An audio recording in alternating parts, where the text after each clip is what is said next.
Venga, lanzamos una pregunta al aire. ¿El famoso muñeco del Monopoly lleva monóculo? ¿Sí o no? Buena pregunta para empezar. Y otra más. ¿Qué frase exacta dice Darth Vader a Luke Skywalker en El Imperio contraataca? El momentazo cumbre. Esa es mítica. Mucha gente diría, Luke, yo soy tu padre, casi seguro. Y lo del monóculo, pues, yo creo que la mayoría diría que sí lo lleva. Pues ahí está la cosa. La realidad es que el señor Monopoly, el Rich Uncle Pennybags, nunca ha llevado monóculo en la versión estándar del juego. Exacto. Y la frase de Vader es, no, yo soy tu padre. Sin el Luke. Eso es. Pero lo llamativo, lo realmente interesante es cuánta gente comparte esos recuerdos incorrectos.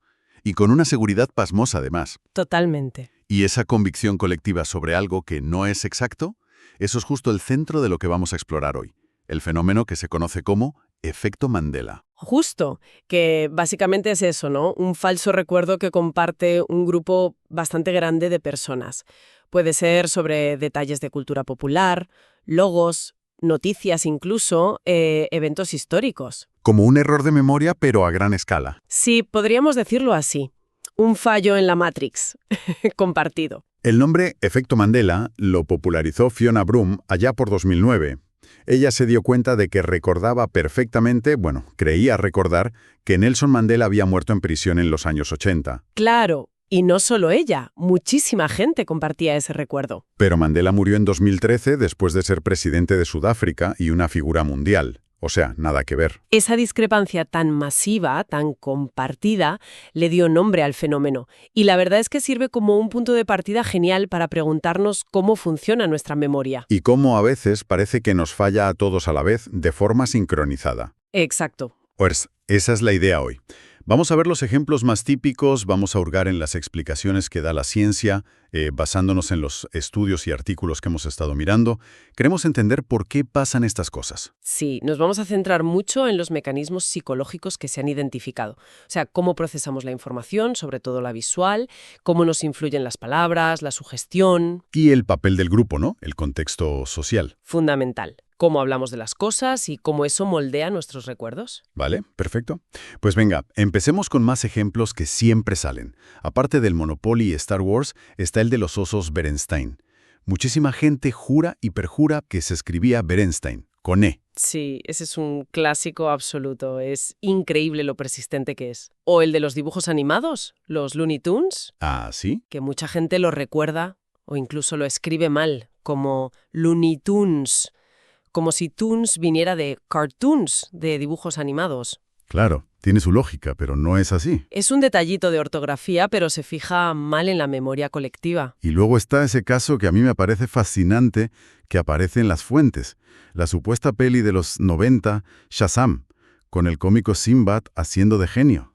Ah, sí. Hay gente online que dice que la vio, que la alquiló en el videoclub. Pero es que esa película no existe. Nunca se hizo. Lo que sí hubo fue Kazam en el 96 con Shaquille O'Neal. Claro, es así. Entonces la confusión entre las dos o directamente la invención del recuerdo de Shazam es otro ejemplo de libro. Las fuentes, como la Cleveland Clinic, tienen listas enormes de estos pequeños errores. Que no son tan pequeños si te paras a pensar en lo que implican sobre nuestra memoria, ¿no? Exacto. Parecen triviales, pero dicen mucho. Vale, son detalles curiosos. Pero lo importante es el por qué. ¿Qué dice la ciencia? ¿Por qué pasan estas cosas? Las fuentes apuntan a varios mecanismos. Sí, y eso es lo interesante. No es una sola causa, sino como una tormenta perfecta de varios factores, de cómo funciona nuestra memoria. Por ejemplo, la investigación, como la que se publica en PubMed, habla de falsos recuerdos visuales compartidos. ¿Cómo qué? Pues que ciertos logos o iconos que vemos 1000 veces tienden a generar errores muy consistentes. Como lo del monóculo del Monopoly. Leí en un estudio que puede ser porque nuestro cerebro como que completa la imagen, ¿no? Con lo que espera ver. Asociamos a un señor con chistera de esa época, a un capitalista de caricatura con un monóculo, aunque el dibujo original no lo tenga. Exacto. Es una hipótesis muy razonable, basada en cómo usamos esquemas mentales para entender el mundo. El cerebro busca patrones y rellena huecos. Vale, eso por el lado visual. Pero también mencionabas el lenguaje. El lenguaje es potentísimo. Y la sugestión. Hay un experimento clave aquí. el de Elizabeth Loftus y John Palmer de 1974. Sale en un montón de fuentes. Sí, ese es fundamental. El de los vídeos de accidentes de coche, ¿verdad? Ese mismo. Enseñaban vídeos cortos de accidentes y luego preguntaban a la gente a qué velocidad creían que iban los coches. Pero la clave estaba en cómo formulaban la pregunta. ¿Cambiaban el verbo? Exacto. A unos les preguntaban ¿a qué velocidad iban cuando contactaron? A otros, cuando golpearon. Otros, cuando colisionaron. Y el grupo más fuerte, cuando se estrellaron. Y claro, las respuestas variaban un montón. Los que oyeron «se estrellaron» decían velocidades mucho más altas. Muchísimo más altas. Pero lo más increíble venía después. Ajá. Una semana más tarde, les volvieron a preguntar a todos, ¿recuerdan haber visto cristales rotos en el vídeo? Y en el vídeo original no había cristales rotos. Ostras. Pues bien, la gente a la que le habían metido la palabra estrellaron la semana anterior eran mucho más propensos a decir que sí, que recordaban perfectamente haber visto cristales rotos, que no existían. Es tremendo. O sea, una sola palabra no solo cambia tu juicio, sino que te puede implantar un recuerdo falso. Un detalle que no estaba ahí. Exactamente. Esto demuestra el poder brutal de la información que recibimos después de un evento. ¿Cómo puede alterar el recuerdo original? Lo que llamamos el efecto de la desinformación o la sugestión post-evento. Entiendo. ¿Y esto cómo conecta con otros mecanismos? Mencionaste antes algo de la fuente. Sí, conecta directamente con los errores de monitorización de la fuente. A ver si lo explico fácil. Venga. Nuestro cerebro no siempre es bueno etiquetando de dónde viene un recuerdo.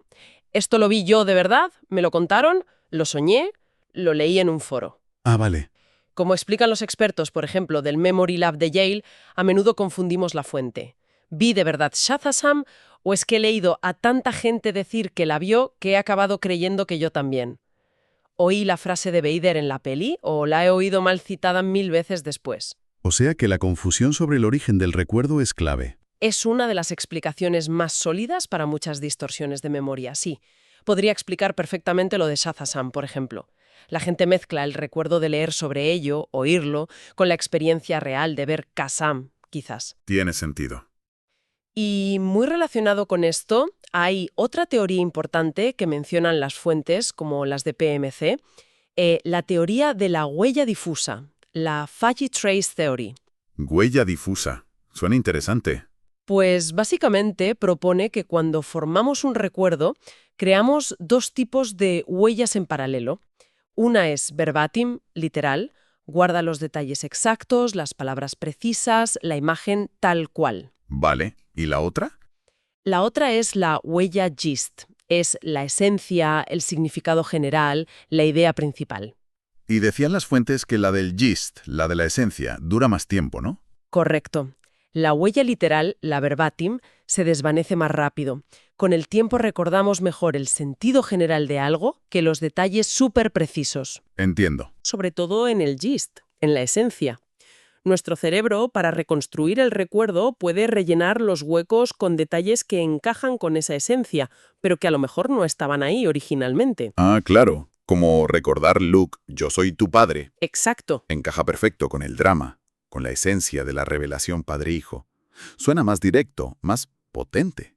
Aunque la frase exacta sea un pelín distinta. No, yo soy tu padre. Es una aplicación perfecta de la teoría. Prima el gist sobre el verbatim. Vale. Y nos queda un factor importante que mencionaste al principio. Lo social. Fundamental. El contagio social de la memoria. O memory conformity, como se llama en inglés. Que viene a ser cómo nuestros recuerdos cambian cuando hablamos con otros. Justo eso. Al hablar de un evento pasado con otra gente, podemos, sin darnos cuenta, incorporar detalles de sus recuerdos en los nuestros, sobre todo si confiamos en ellos o si mucha gente cuenta la misma versión. Como lo de los osos Bernstein, si todo tu entorno lo dice así. Pues es más fácil que tú acabes recordándolo así también, aunque originalmente lo hubieras leído bien. Hay estudios como los que cita Willy Online Library que lo demuestran claramente, en laboratorio y en la vida real. O sea que no es solo un fallo mío de mi memoria. Es que los errores se pueden como contagiar y reforzar en grupo. Exacto. Es fascinante y, sí, un poco inquietante también. Y esto no pasa solo con dibujitos o frases de pelis. Hay ejemplos históricos muy potentes, ¿no? Como lo del reloj de Bolonia. Sí, el caso del reloj de la estación de Bolonia Es un ejemplo de libro de falso recuerdo colectivo. Lo citan en sitios como MindHacks. A ver, en 1980 hubo un atentado terrorista terrible en la estación. Sí, lo recuerdo. La bomba paró el reloj de la estación a las 10:25 de la mañana. Se convirtió en un símbolo muy potente, claro, la imagen del instante de la tragedia. Claro. Pero, y aquí viene lo interesante, el reloj se reparó relativamente pronto. Volvió a funcionar con normalidad durante años. Ah, sí, no lo sabía. ¿Sí? Y tiempo después, ya como acto conmemorativo, se decidió pararlo para siempre a esa hora, las 10:25. Pero lo increíble es que años después del atentado se hizo una encuesta y el 92% de la gente de Bolonia recordaba mal. El 92%. Es muchísimo. Recordaban que el reloj había estado parado siempre, desde el día de la bomba. Habían borrado de su memoria colectiva todo el tiempo intermedio en que funcionó. Ostras. Es como si la narrativa simbólica, el reloj parado por la bomba, fuera tan fuerte que aplastó el recuerdo real. Exactamente. Se impuso el gist, reloj parado igual a atentado, sobre el recuerdo verbatim. Se paró, se arregló, funcionó, se volvió a parar. Un ejemplo brutal de cómo la memoria colectiva puede reescribir la historia. Vale, entonces si juntamos todo esto, los atajos del cerebro, con el gist, la influencia de cómo nos cuentan las cosas o nos preguntan, la confusión sobre de dónde viene el recuerdo y este contagio social, ¿cómo acaba pasando que justo estos errores del efecto Mandela sean tan comunes? Pues al conectar los puntos vemos cómo todo conspira, digamos. Primero, usamos atajos mentales, el gist, los esquemas culturales, el ricachón con monóculo, la frase dramática de Vader. Nuestra memoria busca ser eficiente, captar la esencia, aunque sacrifique precisión literal, lo que decía la Fuzzy Trace Theory. Una especie de economía cognitiva, sí. Podría ser. Segundo, la sugestión y la información posevento son súper influyentes. Un titular que no es del todo exacto, una leyenda urbana que oyes 1000 veces, una foto retocada que ves online, todo eso puede meter o reforzar detalles falsos, como demostró Loftus. Y hoy en día, con Internet, estamos bombardeados por esta contaminación. Y la confusión de fuentes que decías antes con Internet se multiplica, imagino. Totalmente. Ves un logo, una cita, tantas veces y en tantos sitios distintos, memes, parodias, discusiones, que tu cerebro ya no sabe cuál fue la primera vez que lo viste, la fuente original. Crees recordar la peli, pero igual recuerdas un tuit sobre la peli donde se citaba mal. Exacto. Y para rematar, el refuerzo social. Internet es el caldo de cultivo perfecto. Las redes sociales, los foros. Claro. Funcionan como cámaras de eco. Un recuerdo erróneo se comparte, la gente dice, ostras, a mí también me suena así, se valida colectivamente y se refuerza una y otra vez. Si ves que todo el mundo lo recuerda de una forma, es muy difícil pensar que tú eres el único que tiene la versión correcta, aunque lo seas. Se crea como una norma del error. Una especie de homogenización del error, sí. Entonces lo importante aquí es entender que no son fallos raros o misteriosos, son la consecuencia de cómo nuestra memoria intenta ser eficiente y socialmente coherente, ¿no? Aunque pierda precisión. Esa es una forma excelente de resumirlo. La memoria humana no es una grabadora perfecta, ojalá. Es un sistema que reconstruye, que es flexible, que se adapta, y esa misma flexibilidad es la que la hace vulnerable a estos errores. Es una característica, no un defecto, pero con consecuencias muy curiosas. Vale, entendido. Pero, claro, en Internet te encuentras de todo. Y hay gente que busca explicaciones mucho más exóticas para el efecto Mandela. Universos paralelos, que hemos saltado de una línea temporal a otra donde las cosas eran diferentes. Sí, esas teorías circulan mucho online. Tienen su atractivo, claro, son misteriosas, dan pie a muchas historias, pero tenemos que ser claros aquí, como señalan fuentes serias tipo la Enciclopedia Británica y todo el consenso científico. No hay ni una sola prueba científica que apoye esas ideas de multiversos o saltos temporales para explicar esto. O sea que la ciencia actual no va por ahí. Para nada. La psicología cognitiva y social, con todo lo que hemos hablado, falsos recuerdos, sugestión, errores de fuente, contagio social, ofrece explicaciones que sí están comprobadas, que son suficientes. No hace falta recurrir a física especulativa de ciencia ficción. Es un buen cable a tierra. Buscar explicaciones basadas en la evidencia. Y hablando de ser conscientes, ¿podemos hacer algo para, no sé, para ser menos propensos a caer en estos falsos recuerdos colectivos? ¿Algún consejo práctico? A ver, una vacuna mágica no hay, porque es parte de cómo somos. Pero sí podemos intentar ser un poco más críticos con nuestros propios recuerdos y con la información que nos llega. Podemos sacar algunas ideas prácticas de todo esto que hemos comentado. Venga, ¿cuáles serían esas claves para estar un poco más alerta? Pues mira, primero, intentar verificar la fuente original siempre que se pueda. Sobre todo si vas a afirmar algo o compartirlo basándote en un detallito. Como una cita, un logo, un dato histórico. Eso es. Busca el clip original, el documento, la foto de archivo. No te fíes solo de tu memoria o de lo que se dice por ahí. Vale, ¿qué más? Segundo, no fiarse de la simple familiaridad. Que algo te suene mucho no significa que sea verdad. Claro, a veces lo incorrecto es lo que más hemos oído. Exacto. Como, Luke, yo soy tu padre. Es más familiar, pero no es la correcta. Hay que distinguir familiaridad de veracidad. Buen punto. Tercero, Ser conscientes del poder de las preguntas. Evitar hacer o responder a preguntas que ya te dirigen la respuesta. como lo del experimento de Loftus, viste los cristales rotos, ya te está sugiriendo que había cristales. Justo. Es mejor usar preguntas abiertas, neutras. ¿Qué recuerdas de eso? ¿Qué detalles viste? Así minimizamos el riesgo de implantar información falsa sin querer. Vale. Y el último punto, lo social. Pues sí, contrastar recuerdos con otros está bien, ayuda, pero siempre con la mosca detrás de la oreja por el riesgo de contagio. Ya. Si hay dudas o discrepancias serias, lo ideal es buscar pruebas objetivas, fotos, textos de la época, grabaciones, lo que sea, y no asumir que la versión de la mayoría es la correcta, sin más, sobre todo online, que los errores se hacen virales enseguida. Son como pautas de higiene mental, ¿no? Para relacionarnos de forma más crítica con la información y con nuestros propios recuerdos. Justo eso, fomentar una actitud un poco más reflexiva y menos crédula con nuestras propias certezas. Bueno, pues creo que queda bastante claro. Recapitulando. El efecto Mandela, al final, no es ni un misterio paranormal ni una prueba de universos paralelos.